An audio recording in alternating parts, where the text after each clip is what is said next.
a relevant role model, an ordinary woman like me who achieved enlightenment. So now please give our welcome to Dr. Gross, which can be found on page 216.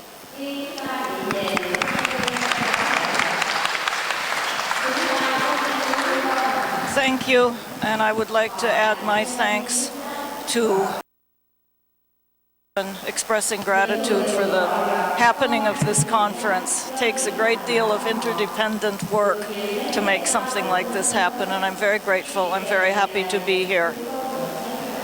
When we think of notable Buddhist women, we tend to think of famous or outstanding women, women who stand out or are unusual for their accomplishments and have been remembered by later generations. When we think about it, we realize that most women have no chance of becoming such notable women, of doing something so outstanding or extraordinary that they will be remembered for generations to come. And yet, throughout the current Buddhist women's movement, there has been a longing for female role models, for stories of women practitioners that would stand beside all the stories of all the great male practitioners who have been remembered throughout Buddhist history.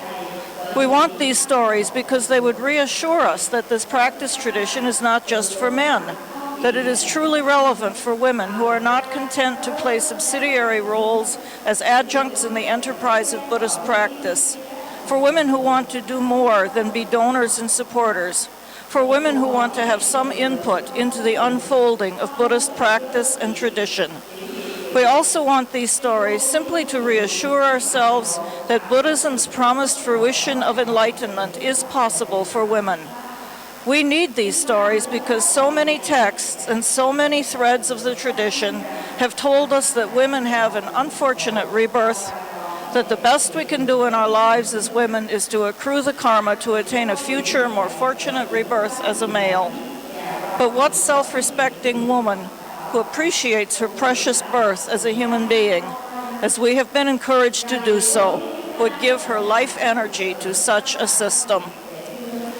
Is there some contradiction between our longing for stories of notable Buddhist women, our longing for female role models, and the reality of our own ordinary lives, and the fact that very few of us have the capability to make history?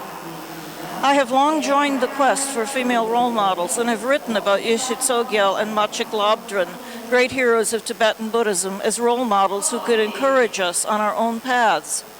But how realistic is that, really? They may have been women, but they were also outstanding practitioners whose accomplishments are far above the expectations most of us could have for ourselves. What about us? Are there role models for us? Or does Buddhist tradition only provide a few stories about women who are so outstanding that they are not realistic role models for most of us? Is there a record of women who, while not as outstanding as Yeshe Tsogyal or Milarepa, nevertheless are counted as worthy practitioners who became enlightened and contributed to the development of their lineages? It seems that there are many fewer stories about such more ordinary women than about similarly ordinary men in Buddhist records. Whether or not there are fewer such women is an open question, but there are definitely fewer such stories. Androcentric record-keeping practices often erase all but the most outstanding women, women who are not only much more realized than almost all other women, but also more realized than most men. Recently, while teaching workshops on female role models in Tibetan Buddhism, I have begun to highlight the life of Ujin Chokyi, who lived from 1675 to 1729 in present-day Nepal as a notable Buddhist woman and a relevant role model. In fact, I find that I can actually identify much more strongly with her than with Yeshe Tsogyal, because Ujin Chokyi's life is not extraordinary and miraculous. I find that some women feel the same way as I do, though others really are more attracted to the glamour and fame of Yeshe Tsogyal. Who is this Ujin Chokyi? Though several manuscripts of her life story survived in Himalayan libraries and she was somewhat well known in her home region, she was completely unknown to Westerners until the recent translation of her autobiography, Himalayan Hermitage, by Curtis Schaefer. Setting her story side by side with that of Yeshe Tsogyal is a study in contrasts. There is no narrative about her previous lives, and she was not blessed with a miraculous conception and birth, nor did she enjoy a privileged childhood, as did Yeshe Tsogyal. She was the daughter of parents who wanted a son and subsequently abused her severely. She spent her youth herding goats, zomo, and horses, grieving bitterly when their young were devoured by eagles or wolves or fell over the cliffs. Like Yeshe Tsogyal, she did have some spiritual vocation. She joined a local religious community, but unlike Yeshe Tsogyal, she had no glamorous teacher and consort who singled her out for special treatment and thorough training. Instead, she spent much of her time doing menial work in the kitchen and was not trained either in meditation or scholarship. Throughout her life, she lamented the woes of female rebirth and prayed that no being of any species ever be reborn again as a female. Only after many years and numerous requests was she finally taught meditation and spiritual discipline by her guru. When, towards the end of her life, she asked to be allowed to record her spiritual autobiography, her teacher told her that there was no reason for a woman to leave a spiritual autobiography. She lamented that she could not write it herself because she did not know how to write. By contrast, Tsogyal is represented as not only having written her own autobiography, but also with recording and hiding many of Padmasambhava's Dharma texts. In short, there is nothing outstanding or remarkable about Ojin Chokyi's life, seemingly. Nevertheless, she pursued her practices and was eventually told by her teacher that she had surpassed the need for further meditation. She was granted her own solitary residence, which had long been her dream and goal, and she died as a locally respected practitioner who did somehow manage to write her autobiography after all. Unlike Yeshe Tsogyal, she did not have many students, if any, and did not leave a large legacy, nor was she widely remembered. Nor did she die the dramatic death narrated in Tsogyal's autobiography.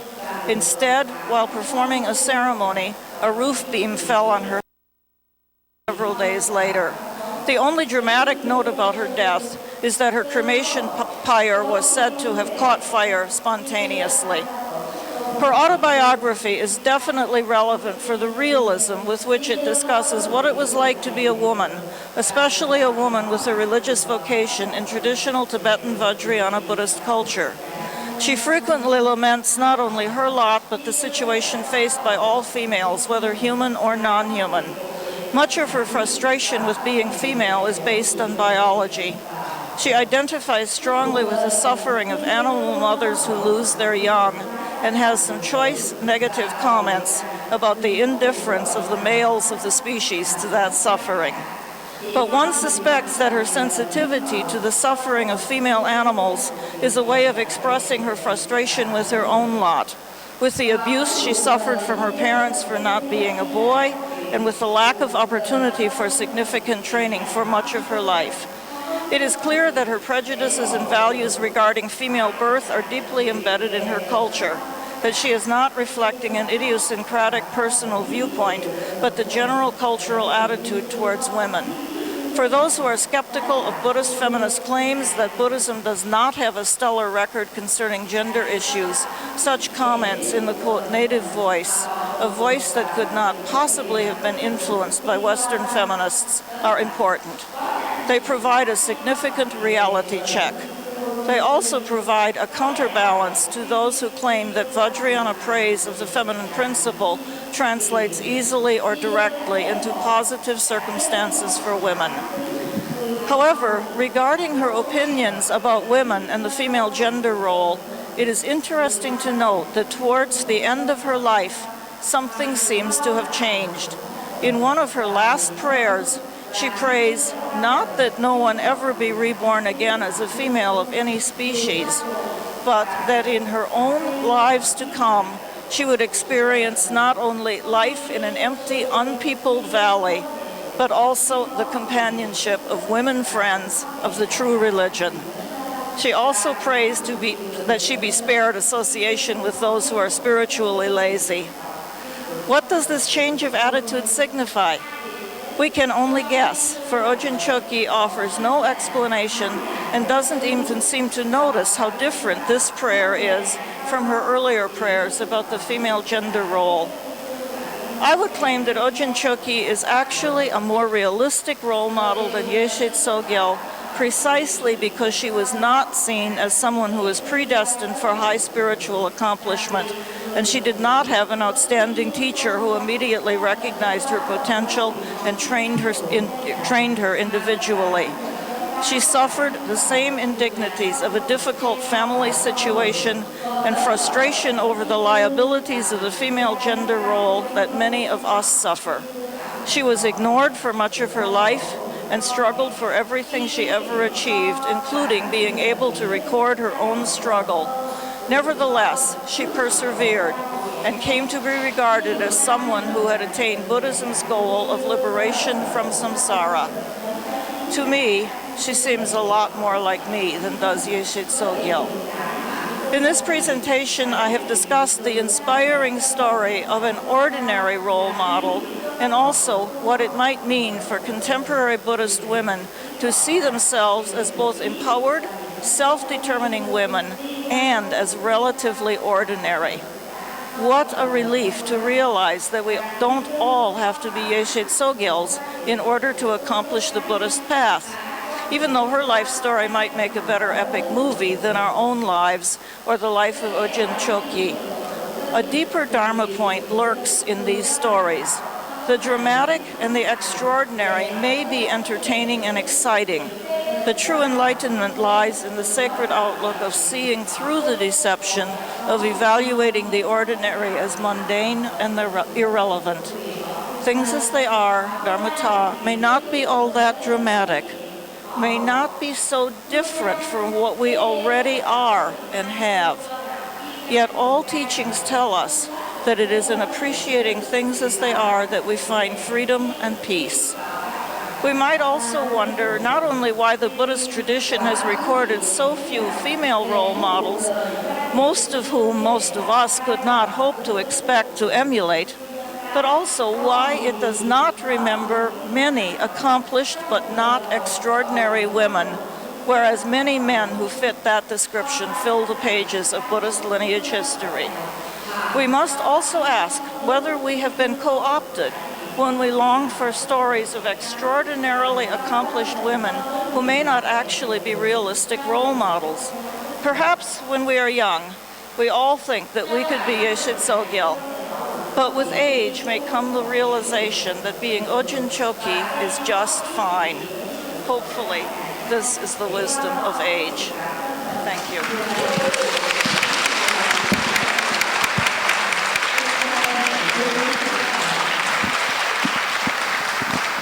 Thank you, Dr. Gross. I think we may have 10-15 minutes for questions. Does anyone have any question? Oh, we couldn't hear clearly. Can you hear?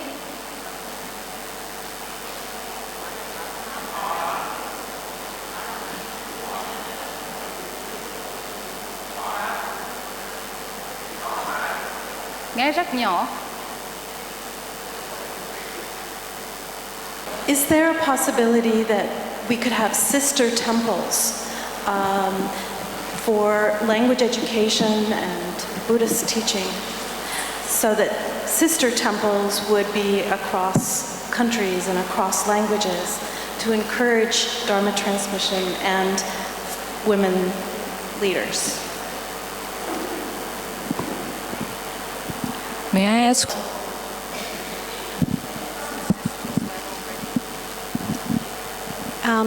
I think this isn't. There it is. There.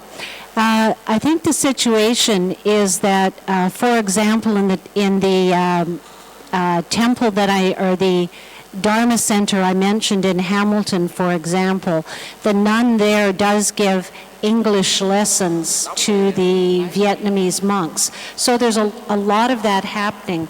I particularly liked the paper this morning. I'm sorry I've forgotten the presenter's name, about the woman who appeared at the temple and asked if anyone wanted to learn. I think we need it would be nice if we could have some English instruction at temples in Asia as well, to help prepare people who want to travel. It just makes that passage a little easier for them. Having said that, I've worked on French on and off for several years, and when I go to Montreal and speak to people in French, they respond in English. So I think there's no way of getting around the fact that the language is tough.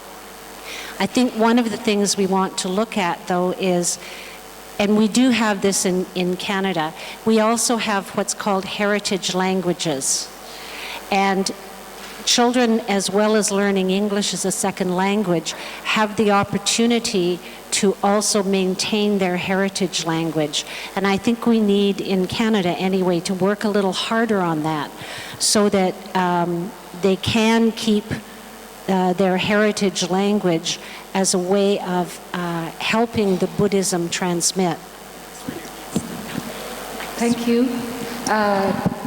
Let me translate. Học những cái nếp sống ở trong chùa thì đó là một cái cách giáo dục xuyên văn hóa mà có thể làm được không? Thì người diễn giả ở trên kia, cô người từ Canada đến, thì cô nói rằng là ngoài những việc đó chúng ta cần phải dạy ngôn ngữ, ngoại ngữ, bởi vì ngoại ngữ. I'm French, I live in the Netherlands, and I'm very interested in trying to document the lives of ordinary Buddhist women because they inspire me a lot. I would like a few pointers from you to how to do that the best way.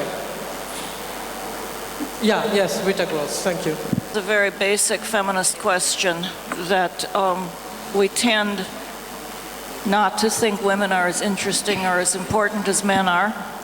And so we just don't record their lives as regularly and as frequently. And I think that this conference was a wonderful example of how many stories there are that most of us didn't know. To have these collections, to have these stories collected and published is so important.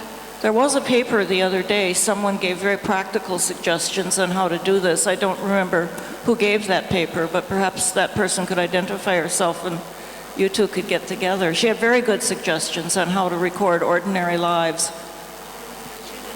Judith Liu. Cô diễn giả nói. Thank you for all the speakers who have shared so much on eminent women. I would like to just express my personal experience. Questions, comments? In the middle, please. Oh, at the end there is another person. Please wait. Nam mô Bổn Sư Bụt Thích Ca Mâu Ni. Con kính bạch tất cả các chứ còn các cô ở đây ai cũng tỉnh thức hết rồi. Thành ra con rất là thương những người còn mê lầm, họ rất là đau khổ mà đạo Phật ra đời để cứu khổ, đó là nguyên liệu. Nên con xin là nếu mà Đại hội Thế giới có thể đưa đạo Phật đi đến được trường học thế giới lần này, hãy tha thứ cho nhau hết và giúp cho nhất là những người bạo động á, họ hiểu rằng á, nếu mình bạo động thì mình chỉ có đau khổ chứ không phải về. Spirit of Buddhism into the worldly education, like to the kindergarten, to the primary and secondary schools, etc. So how to apply and how to educate Buddhist women in the spirit of Buddhism? That is a question. Thank you.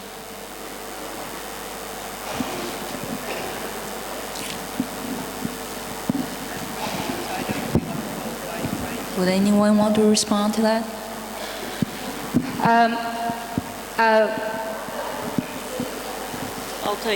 I'll take Dạ, chúng con kính thỉnh I'll take a ni little bit trưởng. of an effort. I think that question gets answered differently in cultural situations where Buddhism is very much a minority religion, which is my experience, where the training is done at meditation centers for people who come and say, I'd like to learn the ways of Buddhism. But for me, as someone who lives in a country where Buddhism is a very tiny religion, I can't hope to put Buddhism into the public schools. That would not be possible. For people who live in a majority Buddhist country, I think the issues are very different. Cô đại biểu. Và ngoài cái trường Bồ Đề đó ra chúng ta lại còn mỗi Chủ nhật có đi sinh hoạt gia đình Phật tử. Nếu như mình theo dõi kỹ, mình đưa con em mình đến những cái nơi trường học đó, và bây giờ hiện tại cũng có những trường học của Phật giáo đã lập ra, những nhà trẻ, những mầm non, cũng rất là nhiều cái trường học của Phật giáo đã có lập ra, nhưng tuy không nhiều lắm nhưng đã có ra. Thì nếu như các vị đó mà có thể theo dõi thì sẽ đem con em đến. Và tôi thấy cũng rất nhiều trường của Phật giáo mình đã thành công về vấn đề đó. Và trong các cái kỳ hội nghị của Phật giáo cũng luôn khuyến khích tất cả các chùa chiền mở thêm những cái trường mầm non để giáo dục uốn nắn con em của mình. Đó là một cái cách để mà ta đưa đạo vào đời. Bởi vì các em trẻ, đúng như cô nói, là như tờ giấy trắng, nếu ta ghi vào những cái điều gì tốt đẹp nhất thì sau này sẽ ảnh hưởng rất nhiều đến tương lai của con cháu. Và cái giáo dục mà muốn được tốt đẹp nhất thì không gì hơn là người mẹ. Vì người mẹ là một vị thầy đầu đời của đứa con. Đó là người mẹ đã hiểu giáo lý, sẽ dạy cho con em mình rất nhiều về vấn đề đó. Cũng như cô đây vừa trả lời, không phải nước nào có thể tự do mở hay truyền đạo được hết. Nhưng mà ở đất nước ta, đặc biệt là nhà nước cũng rất khuyến khích về vấn đề mở các trường gia giáo mầm non để cho con em mình được học tập. Thì điều đó sẽ đưa giáo lý vào. Và mỗi Chủ nhật chúng ta cho con mình đi sinh hoạt gia đình Phật tử là một cách để rèn luyện cho người con trẻ sau này có một cái tương lai và một cái đạo đức tốt đẹp nhất, trở thành một người Phật tử thuần thành cho tương lai và đạo Pháp.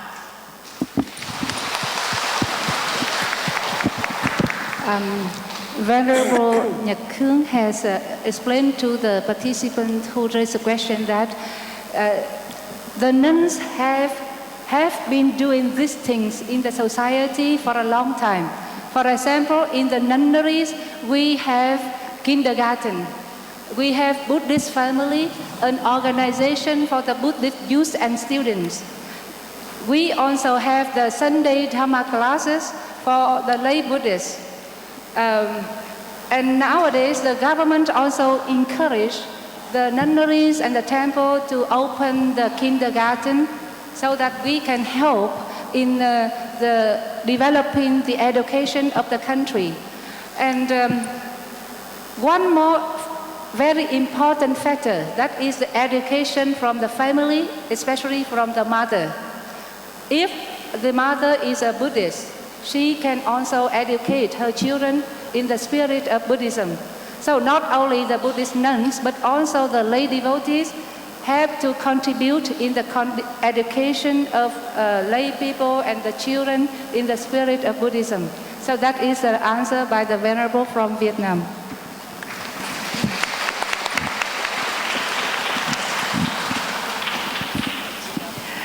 Good afternoon. I'm the Bhikkhuni chairman from Pho Quang San. I would like to share the experience of how we educate the young people. As you all know, Taiwan is not a Buddhist country, but Buddhism is very prosperous in Taiwan. And this has to thanks to the work of effort of Bhikkhuni in Taiwan. In Pho Quang San, we have been doing the kindergarten since the 1950s, when my teacher, Venerable Master Ching stationed in Yilan. So we have been doing education, kindergarten for the children. And in recent years, we have been very successful in organizing summer camp. And also we have the campaign called 3 Goods. To do good, to speak good, to have God taught, children's functions, and children drawing competitions. And we co-organize with the Ministry of Education. We managed to get educators and Ministry of Education, and also we go to primary school, we go to school, we go to prison, we go to all kinds of people in society. In Pho Quang San, we promote humanistic Buddhism. My master has been doing it since the 1950s. So because Buddhism is for human, so we do it in human world. So from young to death, not only when we die, but from young we start to educate the children. From kindergarten, we have kindergarten, primary school, secondary school, to high school, to even university.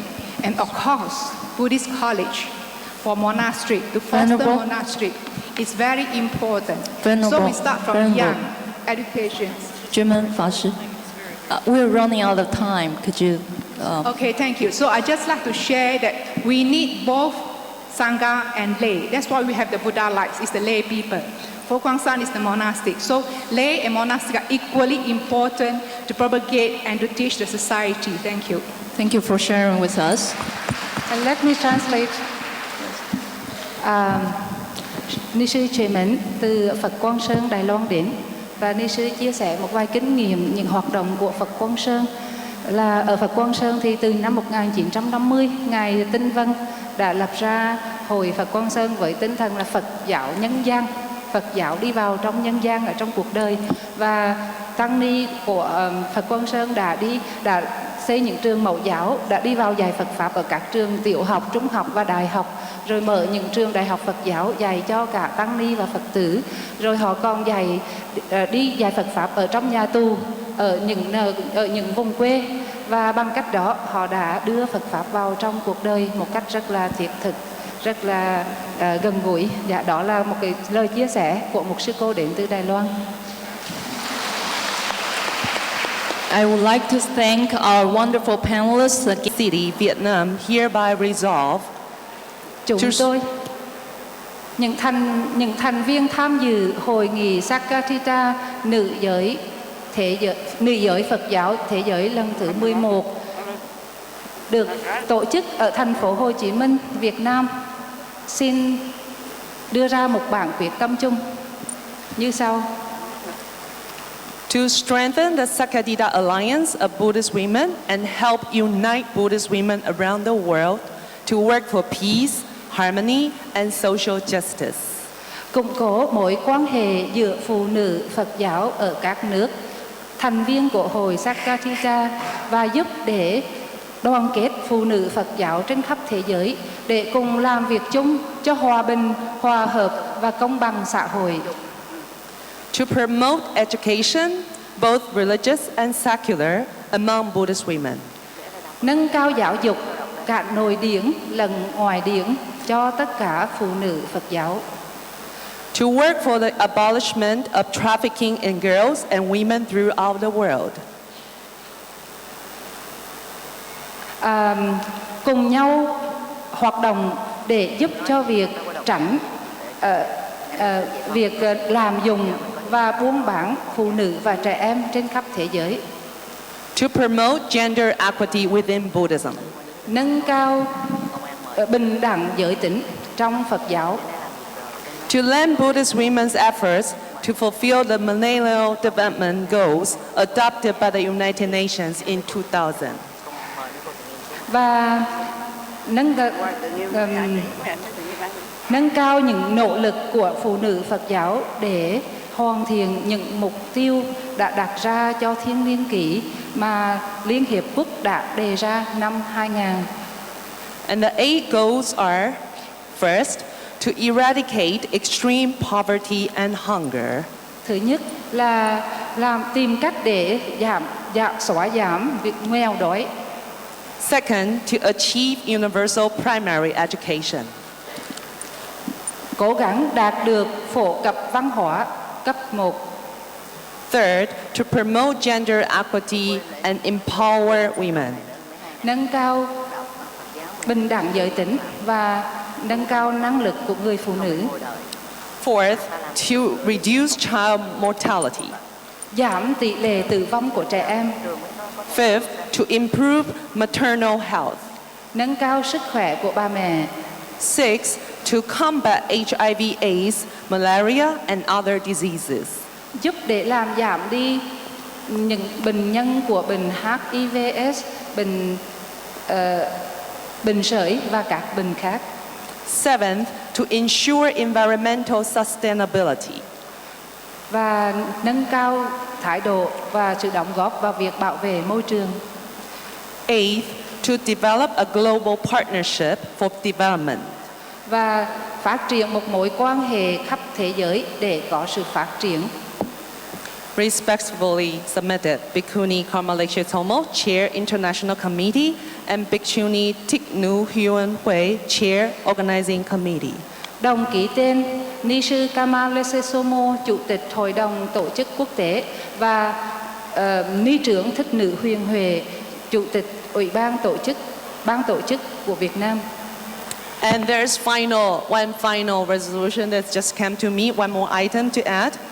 To call upon international communities to support and to apply urgent measures in assisting victims of Agent Orange to improve their lives and to assert their reasonable rights. Kêu gọi cộng đồng quốc tế ủng hộ và có các biện pháp khẩn cấp để giúp đỡ các nạn nhân bị nhiễm chất độc màu da cam, cải thiện cuộc sống và giúp đỡ họ quyết tâm đòi lại các quyền lợi thỏa đáng. Yeah, that's all. So, are we all on the same page?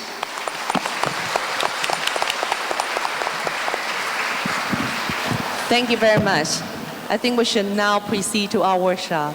Thank you. Dạ con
Most venerable Hằng Nghiêm living in Bình province.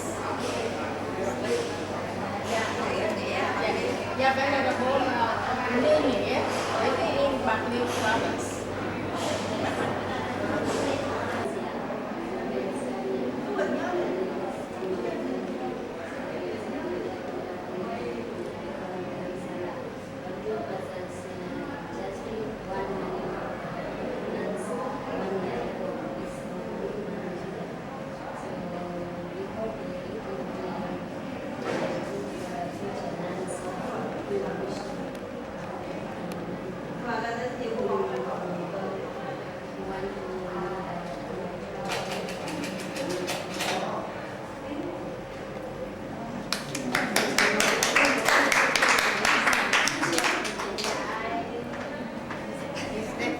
That was interesting that you gave more insight in the situation in the nuns and the My name is Kenzie Demo. I'm from India. I just came to know.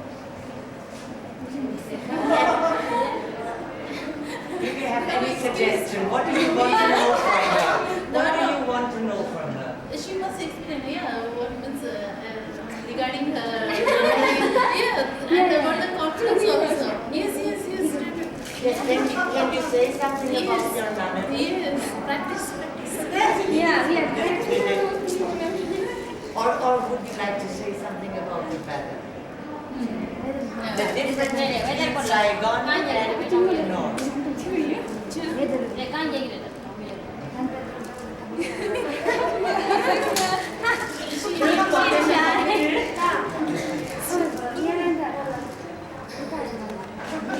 But when they are big, we cannot give them shame. So we need that type also. Again, we like to publish some material which are not present for Bhikkhuni to read them.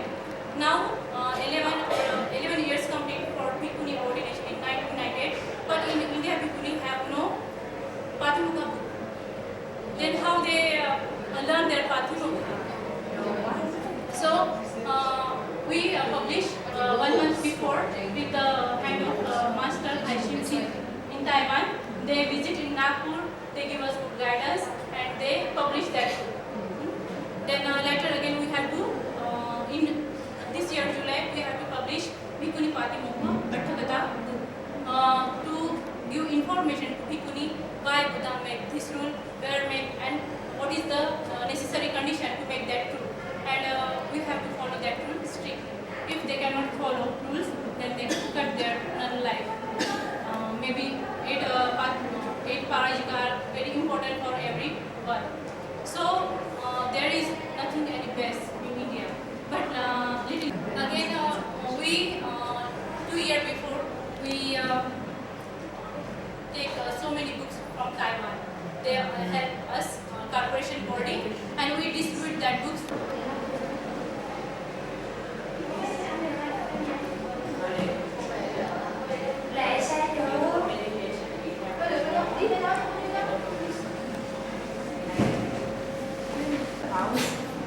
Without foundation, how we can read it. If you want to get the peace, you need to meditation. But before meditation, we have to follow and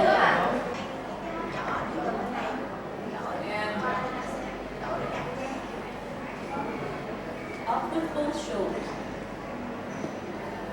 And breathe in. Breathe out. Once more. Breathe in. Breathe out. Bring your arms together. Hug yourself. And expand the chest. Take the elbows back and down. Hug yourself.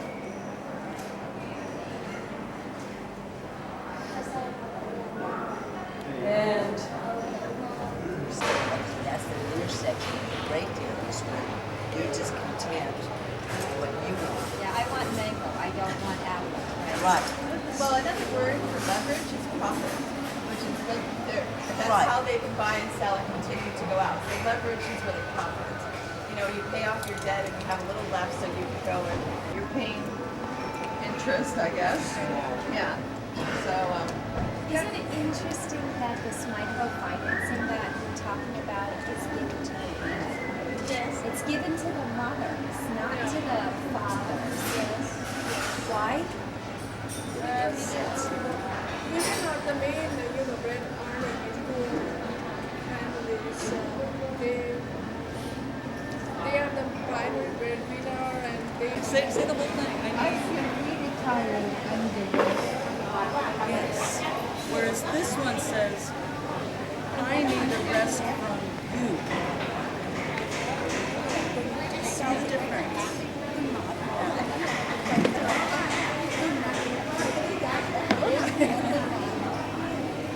So we have one here. Yeah, this is right. I need for you to tell me the truth. See, it's still strategy. I need you to tell me the truth. What does this one say? Translate. This is translation. Translate from jackal into giraffe.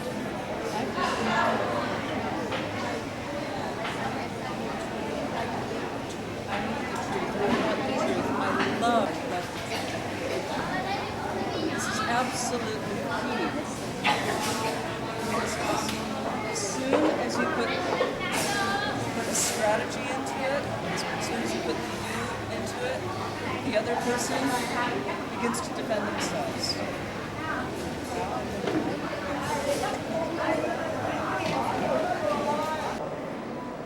Talent involved in the senior members of our committee, and it's very moving.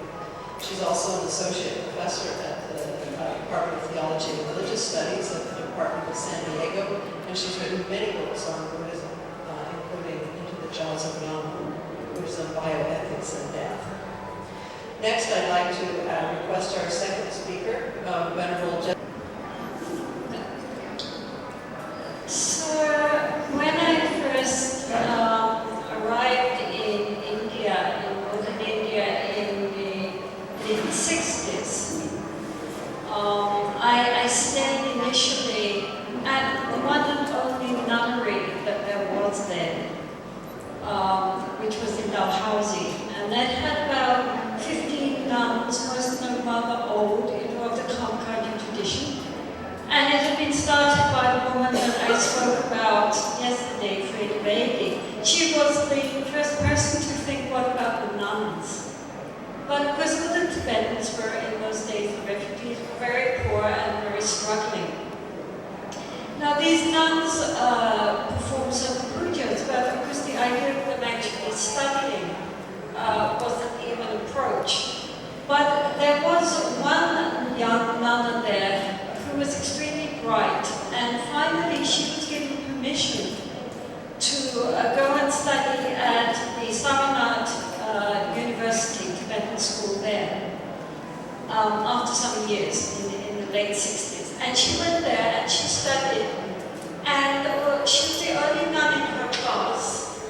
And for 2 years she came top of her class. She not only beat all the monks, but she also beat all the tukus. And then after 2 years, the Kempo who ran the nunnery said, well, that's enough education for a nun. And he withdrew her sponsorship, and she had to return to the nunnery again. And she was heartbroken. She was heartbroken because she was so intelligent, she had tried so hard, she had done so well. And yet, it mattered for nothing, because she was just a nun. 2 years of education was more than enough, otherwise who knows where it might lead. So that was the situation 45 years ago. And I am very happy to say that it is unrecognizable in the world of Tibetan tradition nuns in India nowadays. Especially in the last 20 years, there has been a whole resurgence of interest in nuns. Before that, they were invisible. You didn't see them. If you saw them, they were wearing just maroon-colored chubas and carrying somebody else's baby, because they had to work as servants and or work within their own families. There was simply no support, nowhere for them to go. No one was interested. Now this has radically changed, and in both Nepal and in India, and also in Tibet itself. Last year I visited eastern Tibet to actually debate. In those days it was considered nuns wouldn't debate. In Tibetan tradition they debate philosophical points. And so it was not regarded that it was un-nun-like. Nuns, it's too aggressive for girls. No girl would want to be in that kind of competitive situation. Probably too intellectually demanding. And in general, it was not the thing that nuns only want to do it. So when people like Lekshi joined the dialectic school in Dharamshala, and even though they were foreign, they were able to master the Tibetan language, master the philosophical thought, and take part in these debates. It really began to move something in people's consciousness. And then, and Lekshi can correct me if I'm mistaken in this, but then gradually nuns began to look at these Western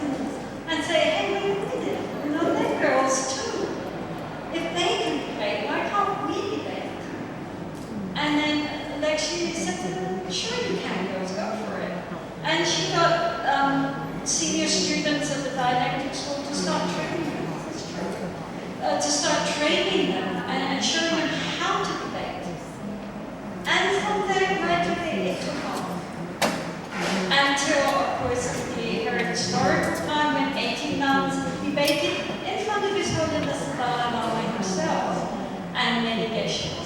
This was unthinkable in Netherlands. And now every year, certain nunneries all come together to debate amongst themselves. It's become a very important part of their annual calendar. And they're showing that, of course, nuns can do these things. Why should they not be able to do these things? So now, in all the traditions of Tibetan Buddhism and also in the Monpo tradition, there are well-established nunneries, and the nuns in many of these nunneries now are being given a good philosophical education. Some of them, of course, don't have education, but they would like it. One of the problems is that in order to be to have a study program, you need to have teachers, and you have to support these teachers. And many nunneries are very poor. They're still very poor. I mean, compared to the monasteries, the nunneries are very poor. And so some nunneries simply can't afford to hire geshes or kempos to come and teach them. But they aspire now. They want it. They're hoping it's going to happen soon. And the leaders of the traditions, the various lamas in the traditions, now are very sympathetic and supportive of nuns. For example, the head of my own lady, His Holiness he lives in his nunnery. He doesn't live in his monastery. He lives with the nuns because he feels that they are the future. That actually speaking, His Holiness the Dalai Lama one time said to me, sometimes I think that women are the future of the Dharma. And the Gyawan Drukpa says the same. He says the future of the Drukpas are in the hands of these nuns. And so even when he has very important ritual events which take place, he gives all the responsibility for the organization, for the preachers, and for everything to his nuns. He says, you know that traditionally we all know that women were suppressed, but not only in Tibet and Ladakh, but also all around the world, including America. This is not right, but it's not enough that I just say, no, women have the same potential. I have to show it. I have 300 nuns. Okay, girls, you do it. And so they do everything. They do the pujas, they do the lama dancing, they invite the lamas in. I was even at an event where the nuns gave a wrong. His Holiness gave a wrong, the ritual, and then all the ritual implements were put in the hands of the nuns. So even the tulkus had to go lie bowing while the nuns bumped them on the head. So things are changing. Of course, it sometimes seems a bit slow in certain directions, but things are changing. And we have now a whole generation of beautiful young nuns coming up, who are bright, who are thoughtful, who are really sincere good girls, who really, really want to do their very, very best to absorb and understand and give out the impression. So I think they're worth taking trouble with. If they were not, then we wouldn't bother. Why do we bother? After all, we're all ritualists. Why bother with this bother? Because we see that they are, to my mind, they are like tight buds. When I arrived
work out, then they remember, oh, That should be the one to be brave. then they remember your suggestion. Then next time they might listen to you. So you do it in a diplomatic way, people listen to you. Maybe 20 years ago, It's worse. Japan, no matter how high women get education, when they get married, they stop working outside, they become just a housewife to look after the husband and the family. Now it's changing, but it's another burden for a woman because they have to be responsible for the family as much as they did in the past, and they have to take responsibility in the society, in the world. So they have double responsibilities. It's very, very hard.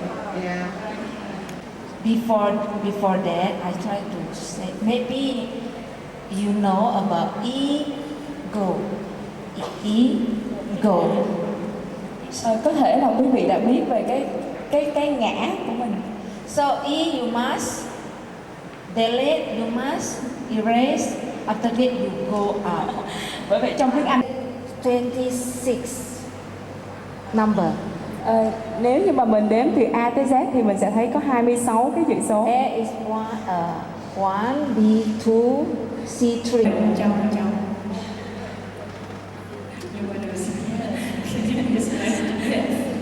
Heart, only love, not enough. Love, calculate income for 54%. Cái chữ love là cái chữ thương yêu ấy, thì là nó chỉ còn lại là chữ A là 45 thôi. So if you want the last word E, và cái từ cuối cùng là chữ E.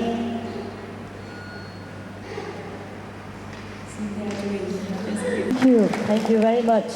Và như vậy chúng ta thấy cái ban đầu cái đề tài của mình từ chữ Chánh ngữ rồi chúng ta đã nói chuyện một lúc, nó trở về thái độ, về lòng từ, về tâm hồn, về sự hiểu biết. Cho nên để có được cái Chánh ngữ, chúng ta còn phải nhiều yếu tố, chứ không chỉ nói vào một cái lời nói để có thể xác định được mình phải nói như thế nào trong cuộc sống. Nó có những động cơ mà các đại biểu trong nước và ngoài nước đã phát biểu để xây dựng cho buổi thảo luận hôm nay. You can see that from the beginning, our main subject is on the right speech, but after a discussion, now it comes to attitude, to love, to kindness. So to get to the right speech, you should have include many factors to create the right speech. Do vậy, lời nói đẹp nó phải xuất phát từ tâm hồn đẹp. So the beautiful words just come from a beautiful heart. Và tâm hồn đẹp chúng ta có được nhờ sự tu tập. And the beautiful heart just come from the practicing Dharma. Tu tập bằng chánh niệm, bằng lòng từ. Practicing Dharma by the right concentration and compassion. And right compassion. Và bây giờ chắc là chỉ còn một ý kiến nữa là để đóng lại chương trình thảo luận hôm nay. So we have time. Dạ, tôi xin mời một sư đến từ Lâm Đồng. Chút nữa mới còn thời gian.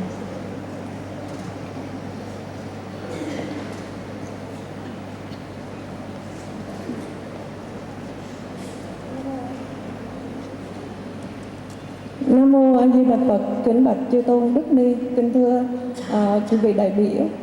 Con là Tình Chánh, con đến từ thành phố Đà Lạt, tỉnh Lâm Đồng.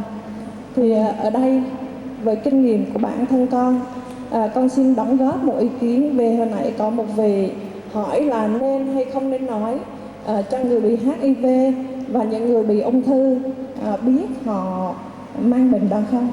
I would like to give the answer to the question of the doctors who should give the answer to the patient of AIDS or not.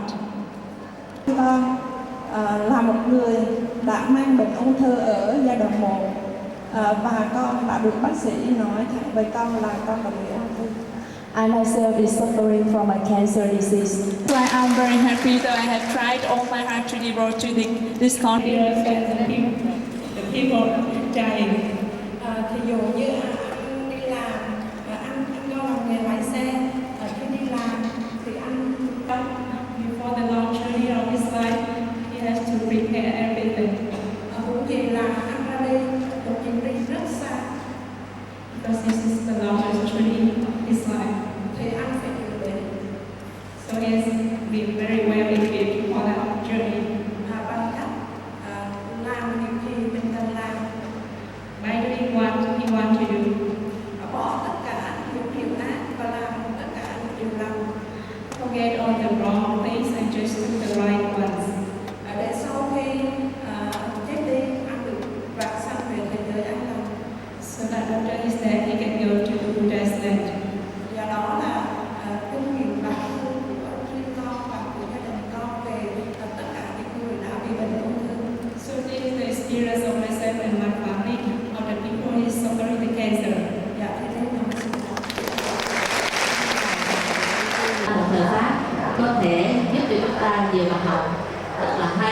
Vì vậy giờ này hội trường đứng chờ đợi quý đại biểu.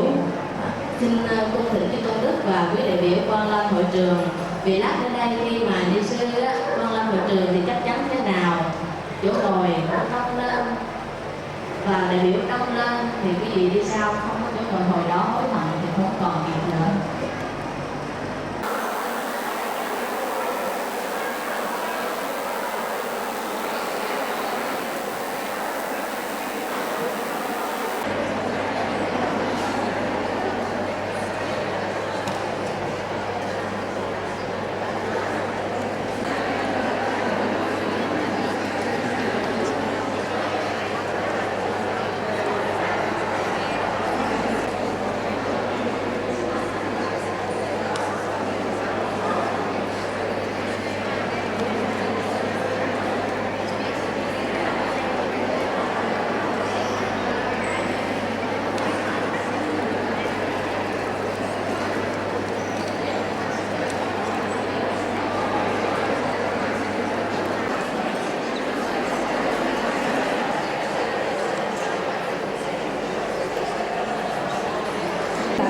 Quý sư Lê Sinh Vân Ngôn, kính bạch quý vị sư, kính thưa quý đại biểu đã đến giờ thuyết pháp.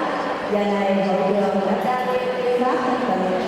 Chúng con cái đầu bái lĩnh quý sư, giảng sư quan lâm pháp hòa để ban cho toàn thể chính hội. Mời quý pháp.